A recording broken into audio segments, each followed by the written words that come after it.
5 signs you're addicted to social approval, and how to break free. Have you ever stopped to ask yourself, why do I care so much about what other people think of me? It's a deceptively simple question, but if you sit with it, it can unravel your entire sense of self.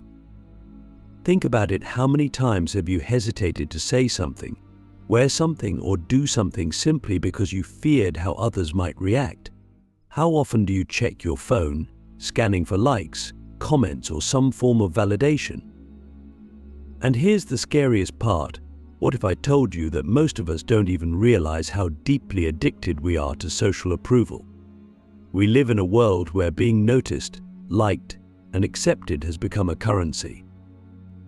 It's not just about social media. This need for approval bleeds into every part of our lives. You might think you're immune to it. Maybe you don't post selfies, or you're not obsessed with Instagram likes. But approval seeking is far more insidious than that. It hides in the way you talk, the decisions you make, the goals you set for yourself. It's in the way you laugh at jokes that aren't funny, agree with opinions you don't believe in, or even pursue a career you don't love just because you think it'll make people respect you. Here's the philosophical dilemma when we're addicted to social approval. Are we truly living for ourselves? Or are we just mirrors, reflecting back what others want to see? Let's break this down. At its core, the desire for approval isn't inherently bad. In fact, it's deeply rooted in our biology. Thousands of years ago, being accepted by the group meant survival. If your tribe rejected you, you were as good as dead. So, our ancestors evolved to be hyper-aware of social cues and desperate to fit in. The problem is, we're no longer living in small tribes. The modern world has taken this ancient survival mechanism and weaponized it. Social media, advertising, and even our social structures constantly reinforce the idea that our worth depends on how others see us. But here's the paradox: no matter how much approval you get, it's never enough. Think about it. Maybe you post a picture and it gets 100 likes. For a moment you feel a rush of validation, but then the high fades and you start wondering, why didn't I get 200 likes? Or maybe you impress your boss and they praise you. But instead of feeling satisfied, you immediately start worrying about how to maintain that approval. It's an endless cycle, like pouring water into a bucket with a hole at the bottom. No matter how much you pour, you'll always feel empty. Click subscribe to this channel to get more profound insights. Why is that? Because external approval can never fill an internal void. It's like trying to quench your thirst by staring at a picture of water. You might trick yourself into thinking it works for a while, but deep down, you know it's not real. The more we chase approval, the more disconnected we become from our true selves. We start to lose sight of what we actually want, what we actually value. So, here's a question for you: if nobody were watching, who would you be? It's a terrifying question, because it forces us to confront the parts of ourselves we've buried under layers of performance. Maybe you've spent so long trying to fit in, you don't even know who you are anymore. And that's the tragedy of social approval. It robs us of authenticity. It makes us actors in our own lives, reciting lines we didn't write, playing roles we didn't choose.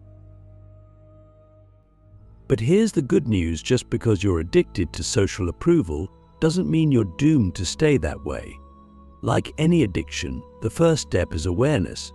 You have to recognize the invisible chains before you can break free. So, over the next few minutes, we're going to dive deep into this phenomenon. We'll explore the subtle ways social approval controls us, how it shapes our behavior, and most importantly, how we can reclaim our freedom. Let me leave you with one final thought to ponder before we continue. What are you afraid of losing if people stop approving of you? Is it love, respect, a sense of belonging? And if so, Can those things truly be taken away, or have you only convinced yourself they can? The illusion of validation, why social approval will never set you free. What is it exactly that we're chasing when we crave social approval? Is it love? Is it respect? Or is it something deeper, a sense of worthiness, of knowing that we matter?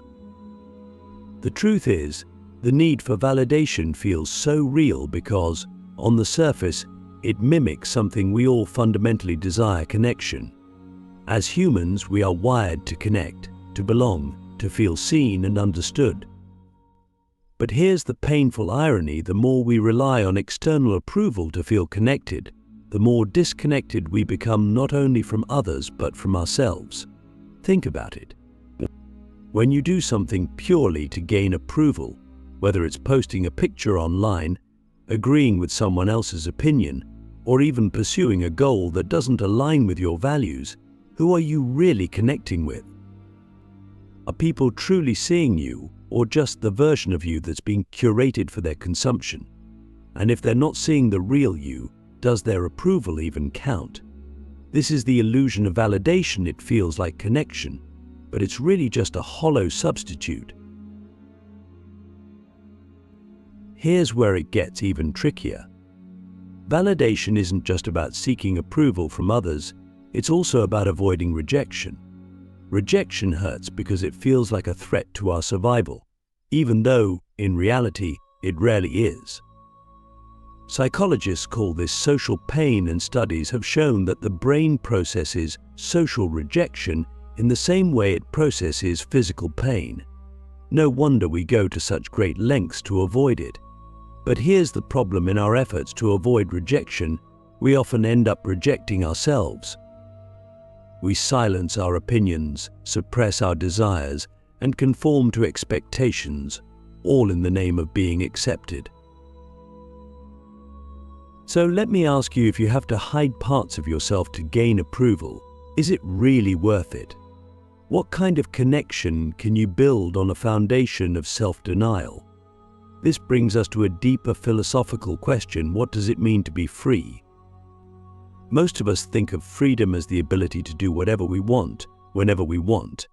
But is that really freedom, or is it just another form of indulgence? True freedom, I would argue, is not about being free from restrictions. It's about being free from the need for validation. It's about living in alignment with your values, regardless of whether others approve. It's about knowing your worth isn't tied to anyone else's opinion. But let's be honest, this is easier said than done. The world we live in is designed to keep us hooked on approval. Social media, for example, operates on a feedback loop of validation. Every time you get a like, comment, or share, your brain releases a small burst of dopamine, the same chemical involved in addiction. Over time, you start to associate these external signals with feelings of happiness and self-worth. And because the dopamine hit is short-lived, you keep coming back for more. It's a vicious cycle, one that's incredibly difficult to break. The first step to breaking free is recognizing the difference between genuine connection and superficial validation. Genuine connection doesn't require you to perform or pretend. It doesn't demand that you mold yourself into someone else's idea of worthy. Instead, it allows you to show up as your flaws, imperfections, and all. And here's the paradox: the more you embrace your authentic self, the more you attract people who truly resonate with you. It's only when you stop chasing approval that you begin to experience real connection. But there's a catch. Embracing authenticity requires courage. It requires you to face the possibility of rejection and to be okay with it. It means accepting that not everyone will like you, and that's okay. In fact, it's necessary. If everyone approves of you, it's a sign that you're not living authentically. After all, no one can please everyone. Even the most beloved figures in history had their critics. So why should you be any different?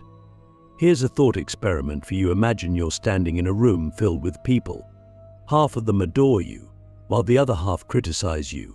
Which voices do you focus on?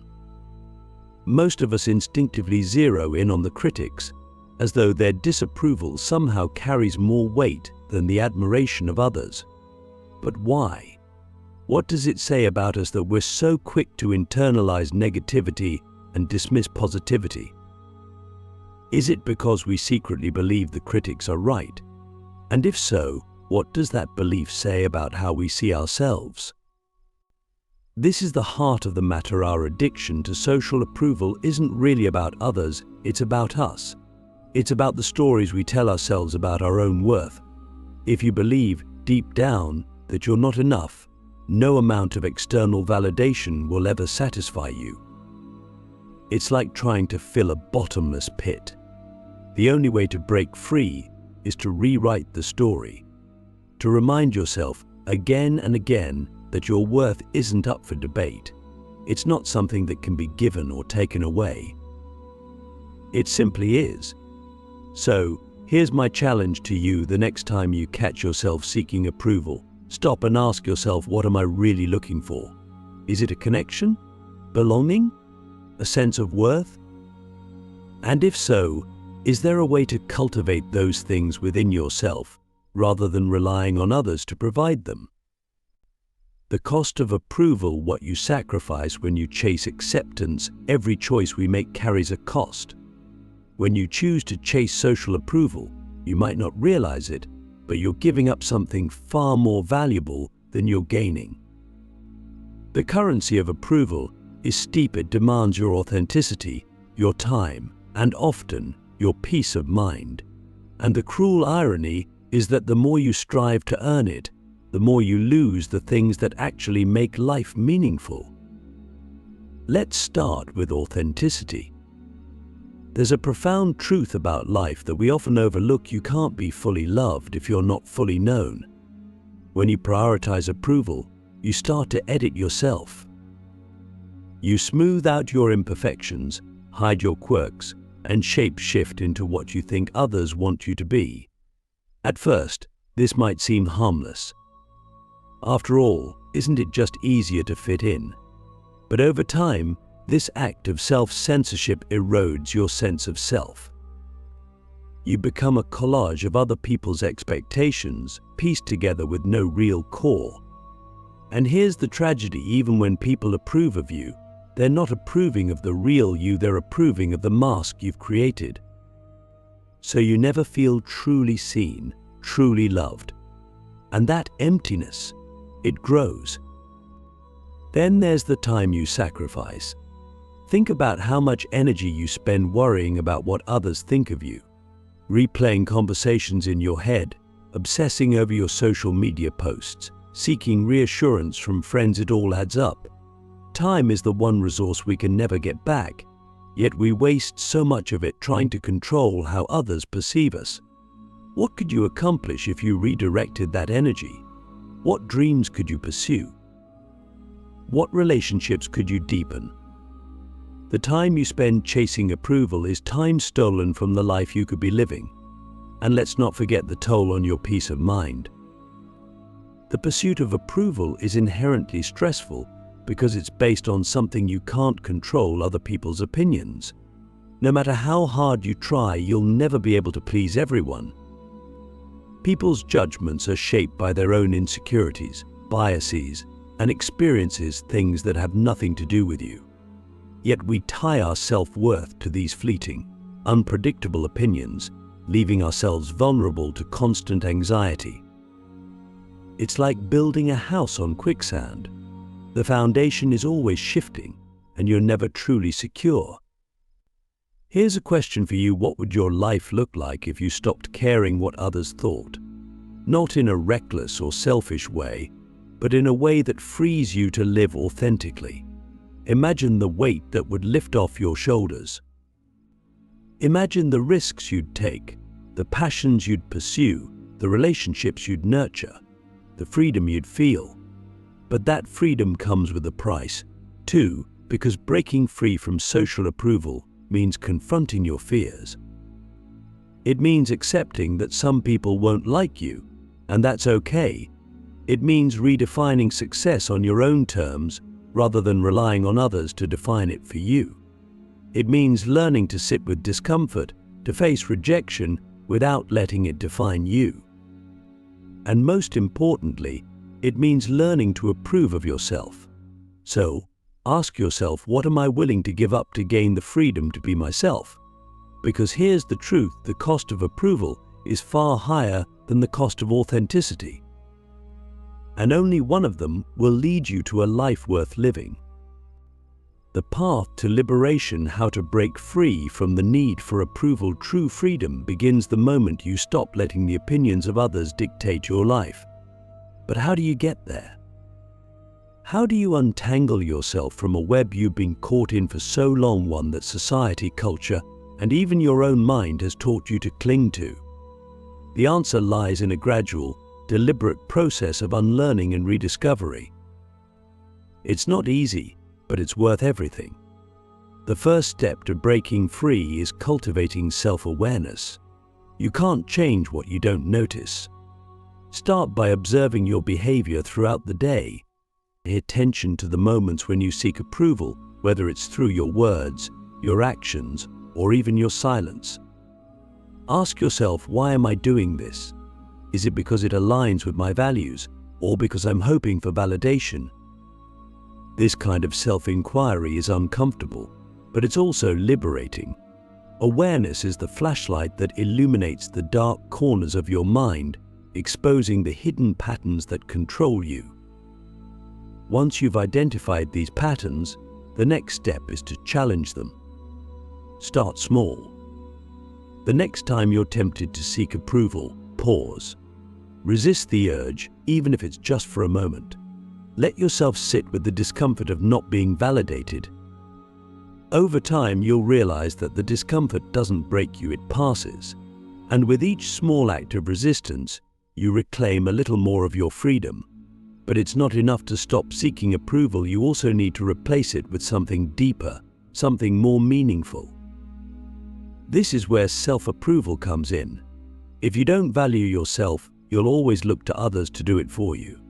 Start by getting clear on your values, what truly matters to you, beyond what society or others expect.